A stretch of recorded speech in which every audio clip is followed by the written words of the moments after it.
Our first fact about $100 bills is kind of an interesting one, which is the production cost of a $100 bill. So of course it costs money to make the actual bills themselves. We'll talk about the material of the bill later in the video, as well as some graphic changes and what they specifically were. But essentially, the cost to make a $100 bill is 15.5 cents. This is up from about 5 years ago in 2013, where it cost around 12.5 cents to produce the bill. Like I said, this change in cost is due to design changes, as well as the implementation of a few anti-counterfeiting measures. The next fact about $100 bills is that in 2013, the version for that year was actually 2 years late. The most recent release of the $100 bill was originally planned for 2011, but was delayed 2 years because of new security features that caused the notes to crease during printing.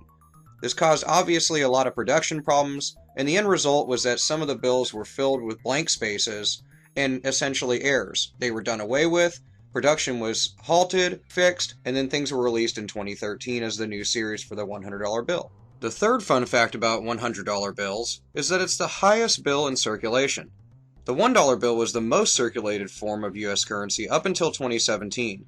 As of December 31st of last year, there are 12.5 billion Benjamins currently in circulation. So that's a lot of cheese, guys, according to the Federal Reserve Bank.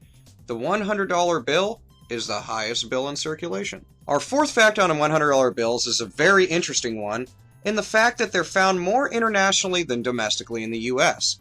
In fact, 75 to 80% of $100 bills are more popular and found and held internationally, because the US dollar is the top global international reserve currency. The fifth fact about $100 bills is that it actually changes color. So your mind is not playing tricks on you. The newest redesign of the $100 bill does in fact change color. The lower right corner of the $100 bill has the capability to shift between copper tones and the traditional green when put in the light. Our sixth fact with $100 bills is that you could have one that's worth $25,000. So when the new $100 bill was released, on October 8th, 2013, the serial number 1 bill is estimated to be worth in upwards of $25,000 on the collector's circuit. Number 7. The time on the clock was changed when the new bill was released. If you have an eye for detail, on the reverse of the bill with the depiction of Independence Hall's bell tower, the clock used to read 4:10. It was changed to 10:30, however, when the new design was released in 2013. It's kind of funny because no one knows really why those times were there to begin with. They assume that when original engraver J.C. Benzing in the 1920s took photos of the building, it was simply at different times of day to get different versions and different perceptions of the building, and that would explain the clock discrepancy. Our eighth fact about the $100 bill, that since its introduction in 1914, a man that has never been president, but was one of the founding fathers of the nation, Benjamin Franklin, has graced the front of the bill for over 100 years. Even through its 4 redesigns, Franklin has still been the portrait on the front of the bill, whereas all other denominations depict a president. Number 9. Before the issue of the previous version of the $100 bill in 1996, each bill contained the seal of a specific Federal Reserve Bank. In 1996, individual seals were replaced with a general seal denoting the entire Federal Reserve System. This would make the $100 bill to be the first to get a general seal. Our 10th fact is that the paper of the $100 bill is very unique. Though it might seem like it, our money is not printed on paper whatsoever. At least not in the traditional sense. The Federal Reserve note paper is composed of 25% linen and 75% cotton. Number 11. Some want the $100 bill to go away. Thanks to wonderful counterfeiters around the world, some groups have rallied for a mass demonetization of the $100 denomination. Economists have called for the elimination of the bill, giving citizens a few years to turn in their $100 bills, otherwise facing the currency to become invalid and extinct, no longer being worth its face value. Our 12th fact is that the international popularity of the $100 bill benefits the US economy.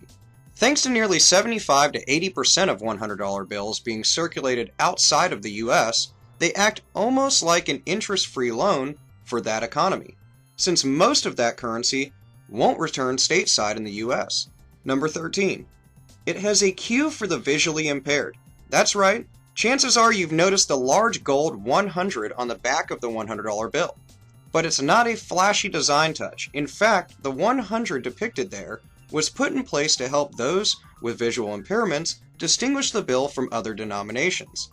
In future redesigns of the bill, along with other denominations of US currency, there will be more implementations to help the visually impaired determine which denomination of bill they are holding. Number 14. A billion new $100 bills will enter circulation in fiscal year 2018. On July 20th of last year, 2017, the Federal Reserve Board of Governors submitted an order for nearly 1.7 billion new $100 bills to be circulated this year. The print order was made by denomination and based on multiple variables like destruction rates and historical payments to and receipts from circulation. So if you get your hands on all of those $100 bills, you can buy yourself fish sandwiches from McDonald's. And number 15. There's a lot of uncertainty as to why Franklin is on the bill.